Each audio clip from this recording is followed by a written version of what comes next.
Yo pienso que el ecosistema en general debe no solamente ser protegido, sino ser entendido. Al río Bogotá, por supuesto, lo alimentan el río Salitre, el río Tunjuelo, el río Fucha y el río Fucha, perdón, y el esfuerzo que se ha hecho desde el punto de vista financiero ha sido importante. ¿Para qué? Para evitar que esos afluentes sigan llegando una gran cantidad de aguas no tratadas y que el acueducto tenga una responsabilidad importante para evitarlo. Pero en segundo lugar, y como la reflexión es un poco qué se va a hacer a futuro, es no solamente compartir la determinación que se toma en el último COMPES, sino decir, como usted lo decía, doctor Ardila, de dónde van a salir los recursos, que es tal vez el dilema más importante para resolver, pero adicionalmente para concretar. Yo creo que el aporte de la nación y el departamento es importante, el de la ciudad a través de el aporte que le hace con el predial a la CAR también lo es, pero seguimos teniendo unas dificultades y esas dificultades tienen que asumirse, pero más que asumirse deben decidirse. Y Bogotá en estos momentos paga la tarifa de alcantarillado más alta de todas las ciudades del país.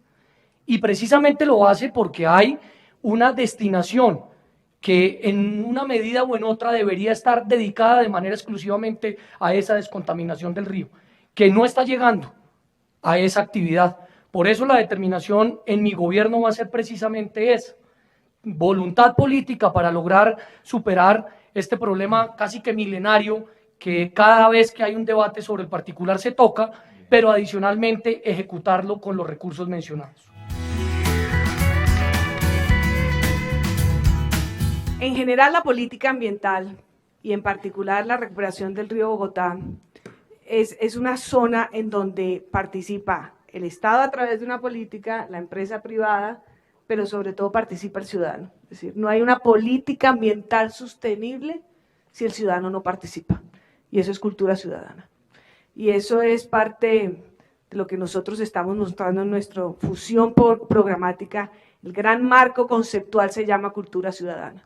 Nosotros podemos invertir millones y millones de pesos en el río Bogotá para descontaminarlo, que si los ciudadanos siguen votando por el sifón, aceite, pintura o por el sanitario, las colillas, el río Bogotá va a seguir contaminado siempre. Por eso nosotros lo que queremos hacer es un ciudadano ambientalmente sostenible, es decir, meter todo el tema de cultura ciudadana como una prioridad dentro del desarrollo ambiental de la ciudad, dentro del desarrollo sostenible. Porque podemos invertir todos los recursos del río, que si nosotros mismos no cambiamos nuestro comportamiento frente al mismo, va a seguir siendo igual. Río Bogotá, dos temas fundamentales.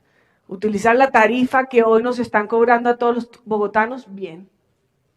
La planta del río Salitre, que debería tratar 8 metros cúbicos de agua por segundo, trata 4 metros cúbicos de agua por segundo y los otros 4 que no trató los mezcla. Hay que revisar ese contrato por lo menos. Ahora existe un fondo de Naciones Unidas que quiere ayudar y que lo podríamos utilizar para que en los otros dos ríos, dos afluentes que tiene el río Bogotá, se permita construir estas plantas de tratamiento. Segundo punto en el río Bogotá, un observatorio ambiental. Bogotá no sabe qué tan contaminado está su río, ni siquiera qué lo contamina. Y para poder hacer una política clara necesitamos saber exactamente el diagnóstico. Hoy Bogotá no tiene diagnóstico, un observatorio ambiental permitiría tener el diagnóstico correcto para la política correcta.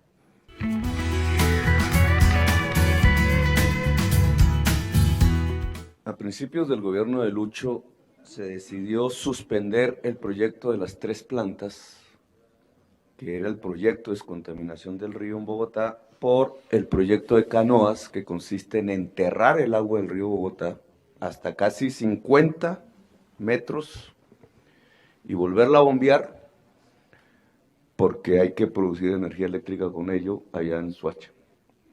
Eso cuesta más de $1.000 millones por encima de lo que costaban las 3 plantas. Y hasta ahora se está cargando a tarifas, sin que la mitad de ese dinero tenga fuente segura de financiación. Creo que estamos haciendo un desastre en el proyecto. El proyecto no tiene ni siquiera licencia ambiental y creo que enterrar el agua es la peor opción de todas.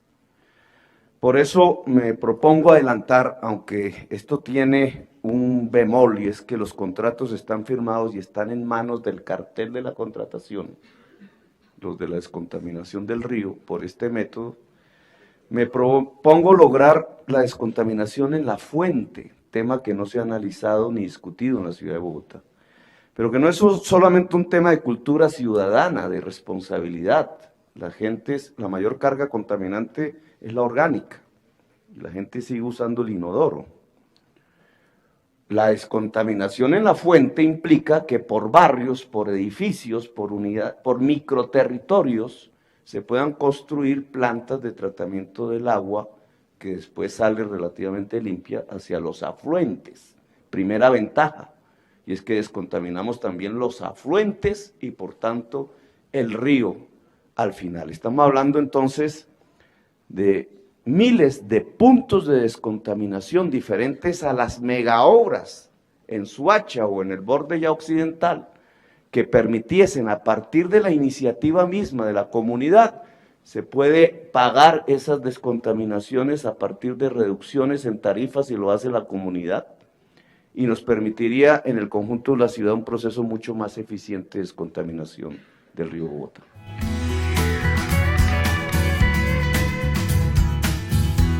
Bueno, aunque me vuelva reiterativo, indudablemente estamos hablando de un río Bogotá que está privatizado. De hecho, la solución corresponde a intereses privados. Yo conozco las inquietudes y las glosas sobre este proyecto del ingeniero Pérez. Es casi ya de conocimiento general estas observaciones, pero añadamos 2 o 3 cosas más. Está demostrado que en todos los servicios públicos existen economías de escala, menos en el de contaminación. Es decir, cuando usted coloca pocas plantas es mucho más eficiente económicamente que cuando coloca una sola planta, como se está intentando ahora. Ahora, ese es el verdadero absurdo. Es entunelar aguas negras para llevarlas hasta una planta en canoas, mandarlas en ascensor, digámoslo así, al Muña, para poder alimentar las 6 plantas generadoras que tienen GESA abajo del charquito. Eso es un verdadero absurdo. Por eso digo, está privatizada, está cooptada la política pública por los privados. Y es más, hoy ya, por ejemplo, se cierran compuertas al final del río en la zona sur. Eso influye en las inundaciones que se propiciaron para poder mantener esa corriente o esos niveles de generación.